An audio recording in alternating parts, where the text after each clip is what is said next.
Good evening, everyone. Welcome to the Matchday -1 press conference with England coach Gareth Southgate and captain Harry Kane. You know the drill by now, but can I please remind you to wait for the microphone and raise your hand before asking a question. Questions in one of the interpreted languages, which today are English, German, Slovakian and Italian. And introduce yourselves and your outlet. Can we start with, Rob Dorset, Sky Sport? Hi Gareth, hi Harry. Rob Dorset from Sky Sports News.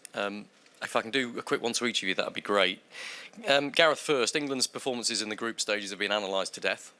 But this is the start of the knockout stages now, so I wonder whether you start afresh, you turn a page, and whether it feels to you like the real business starts now, and maybe you've seen the intensity level amongst the players kind of increase in the last day or so.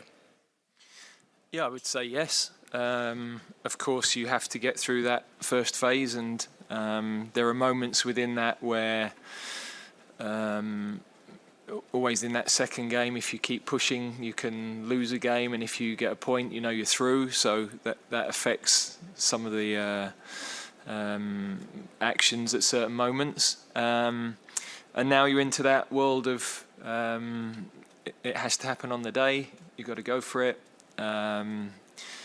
We've been here before many times. We know what it entails. I think everybody's excited now about the challenge, and we know we play a very good opponent, and so we have to be right on our game with and without the ball.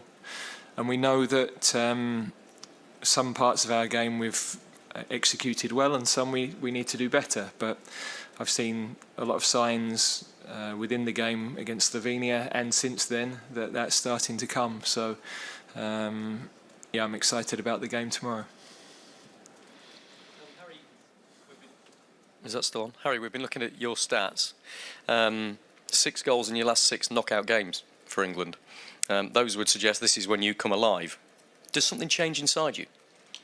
I'm not too sure. I think it's kind of the process of the tournament as well. I think naturally you get physically stronger, naturally you get sharper as you play more games. So we've had 3 games in a short space of time. So I feel like not just for me, but a lot of the players come into their peak sharpness at the knockout stage, and that's what I've found in especially recent tournaments as well. So yeah, look. Being the striker in the team, obviously, I want to score goals and help the team get through to the next round. But yeah, if it's not me who scores and we get through anyway, I'm not going to complain. But yeah, it could be down to just the sharpness aspect of it. But ultimately, I enjoy these games. I think yeah, knockout football is a different prospect to group stage, and we've handled that well in the past, and now it's time to do that again. Hello, Harry. Jan Jasenka, Sportdesk. What are your thoughts of Slovakian squad, and what do you expect from them in tomorrow's game? Thank you. Yeah, I think they've got some. Well, they have some great players. I think their biggest aspect is them as a team. I think they like to press high with a lot of intensity and make it difficult for the opponent. And then they like to keep possession. They like to play out and use the pivot to control the game. So yeah, it's going to be a tough game. We're expecting, like I say, a physical team with a lot of quality. So we're going to have to be ready for that. But as always, we prepare like we prepare for any team. We always feel like we're capable of getting the result we want, but we know we're going to have to be on the top of our game to reach that. James Robson, Associated Press. Gareth, I think you've mentioned a couple of times since the other night that you understand what the way the fans are feeling about you. I just wonder what you actually mean by that, because I think before the tournament you said something like you can't keep standing in front of them with the same message because they don't want to keep hearing it. So I just wonder what you mean by that when you say you understand the way they feel towards you. To be honest, it's irrelevant. The most important thing is the support for the team. And what I said the other night was to try to make sure that we get the sort of support the team got in the stadium in the second half. Simple as that. My job is to create the best possible environment for the players to fight their cause at the right times, to take responsibility at the right times, and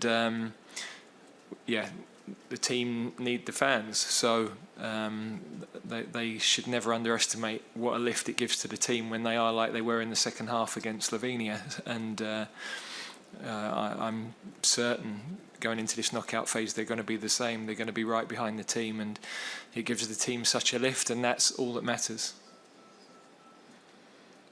Hi, Henry Winter, World Soccer. Harry, a question for you, if I may. What is your message, on the back of what Gareth just said, what is your message to the England fans?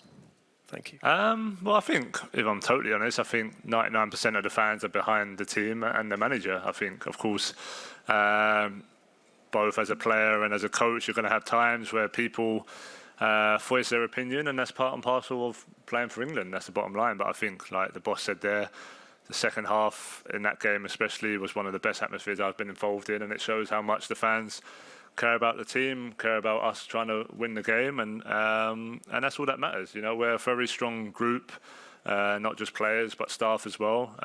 We know what it's taken to achieve what we've achieved in the last kind of 6 years or so, or longer.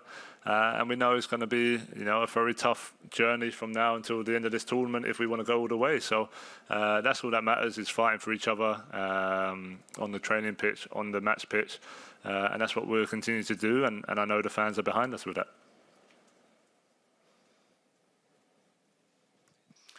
Hi, Gareth. Hi, Harry. Jerry Lawton, Daily Star. Massive day tomorrow. But 21st birthday is pretty big for somebody today. I was just wondering how you managed to balance Jude's 21st and the joy that often most people see with the professionalism about preparing for tomorrow's event.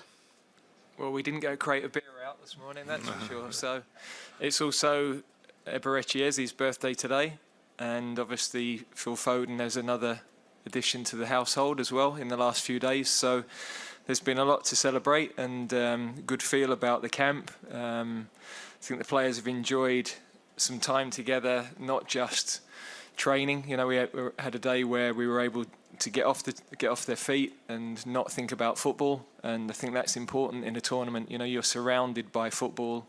Every conversation can lean that way and guide that way. So I think to have a couple of days where they could play golf, they could play paddle, they could do whatever they wanted to do.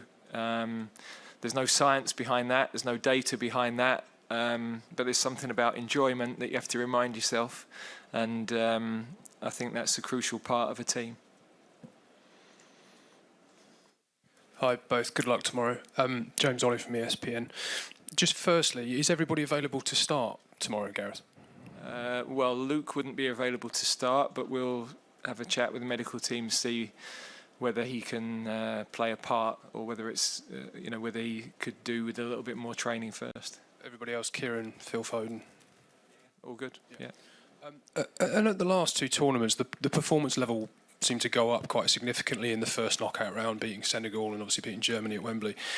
How much confidence can you take from that? And is sort of the reality that nobody will really care about the rights and wrongs of the group stage if you get it right from here? Well, that is the reality, and of course we have to deliver it. So, but the fact is, you go into a different mental state. It's everybody knows that knockout football is jeopardy. Everybody knows that on a given day, an opponent can make it really tough for you. You know that the quality of the opposition left is high. And so it changes the mindset. It's about how far can we go. We're trying to achieve something exceptional, but it's a step at a time. And tomorrow is a chance to improve aspects of our game, but to show composure at the moments. The game will take us in different directions at different moments, and you've got to be able to respond and react in the right way at all of those moments. So, we have thrived in those challenges in the past, and we're looking forward to tomorrow. Hi, Gareth. Jack Pitbrook from The Athletic. You've been pretty honest about your assessment of the performances in the group stage games. Are you thinking more about small tweaks from that at the moment, or more fundamental changes? Well, I think a team is never quite as poor as people might think, and never quite as good as people might think. You're probably about 5% off where you'd like to be, and therefore you've got to be very careful not to throw everything out the window and lose things that you're doing well and lose continuity and the confidence that comes from players playing together and the understanding that comes from those moments. And you have to ignore external advice and be assured in what you're doing. So now, equally, we've had some players that have come in and had a big impact from the bench. You know, our substitutions in all of the matches have had a big impact, and we're mindful that people are pushing for places. There's competition. We need that strength in depth. The squad are very together. They're training well. That's pushing the starting team that's been in place. But also the other players have to be ready. Tomorrow you might need 5, 6 changes. It's over half the team now. So that's really, really important. And for us, it's important that when players come on, they perform as the guys did the other night. Hi Gareth, Eric Peters, Bild Germany. We hope not, but what would it mean for you personally as the English manager and also for the English football if it goes wrong tomorrow night in terms of the future? I'm not sure why we would think about it going wrong the night before a game. So yeah, we know it's a tough opponent. We know we have to play very, very well. They're a well-coached team. They have a good spirit. They run a lot, and they play well. So, you know, we have to give a very good version of ourselves to win the game. Simple as that. Hello, this is Pierre from L'Equipe. Gareth, in 1996 you were part of a team that were not that confident, and after the famous goal of Gaza against Scotland, suddenly the dynamics change. And I was wondering, do you think it could be the same? Maybe a great goal could help this team to get confidence and to fulfill its potential? Yeah, I think confidence is growing because the players know that a lot of the performance against Slovenia was a step in the right direction. We have to find more quality in the final third, more incisiveness in the final third, but we have the players to do that, and that understanding of playing together and sticking to the plan and making sure that we show the right level of composure to sustain attacks when we're in those areas of the pitch. All of those things will add to the performance. So, of course, goals have a huge impact on individuals and huge impact on teams, but it doesn't necessarily have to be just one moment. I think you have to keep showing evidence of what you're doing well and building belief in what you're doing. Question for Gareth. Another question about the psychology ahead of a big game like this. What do you say to the players? Do you just talk about how big and important this game is to so many people, or can it sometimes be better to make sure that the fear of losing doesn't overpower or limit the performance? Yeah, we shouldn't have a fear of losing. It's about opportunity, you know. You're trying to reach for something that's a challenge, and we've lost football matches before, and you wake up the next morning, you feel pretty poor about it, but life goes on, you know. So when you're at that point and that you can handle the worst that could happen, then you're free to go and try and win the game. And I think with the players we have, they've got great experience of knockout matches. I think that's really helpful. The senior players have shown great leadership through this whole tournament. They're passing on their experiences to the players that haven't been involved in the tournament before. And as a group, they're you know, mixing, bonding, understanding each other better. The more time you spend with people, the better you get to know them, the more those bonds build, and you start to enjoy each other's company and understand people better. So that's part of forming a team, and I've liked how I've seen that over the last few days. Yeah, last couple of questions. Thank you.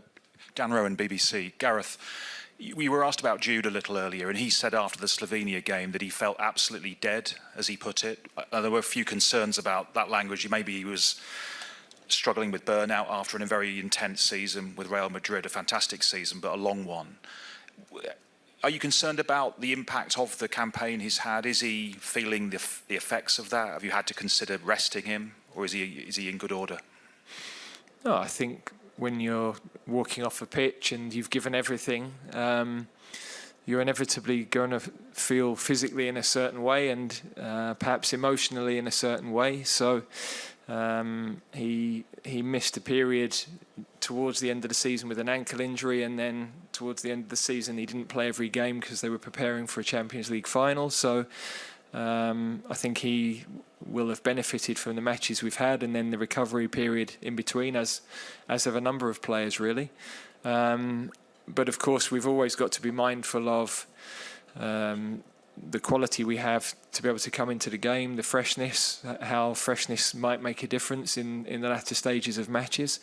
But yeah, I'm not concerned about where he's at in terms of his condition at all. He's obviously smiling a lot today. It's a big day for him, and a reminder of his age and how well he deals with all the expectation around him at a remarkably young age. You know, I can think of few players who've had to live in that world, and I can understand that his world is different to most other 21-year-olds that I know. So he's dealing with that exceptionally well.